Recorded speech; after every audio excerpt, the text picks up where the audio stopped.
अस्सलाम वालेकुम नाज़रीन, आप देख रहे हैं फ्लाई न्यूज़। खबर शामिल करते हैं गुलाम मुर्तज़ा आरई की। डकैती के मुलजिम को अपने मंतकी अंजाम तक पहुंचाया गया, पुलिस का दावा।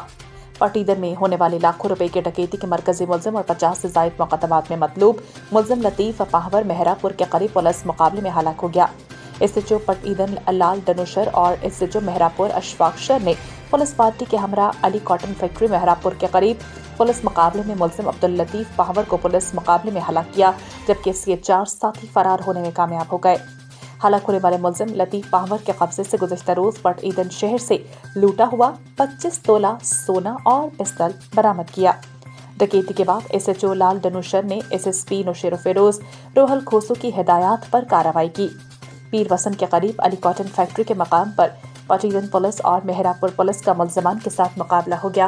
फायरिंग के तबादले में डाकू लतीफ़ पाहवर मौके पर हलाक हो गया। पुलिस ने 25 तोला सोना बरामद किया। बताया जा रहा है कि हलाक होने वाला मुलजिम पुलिस को 50 से जायद मुकदमात में मतलूब था।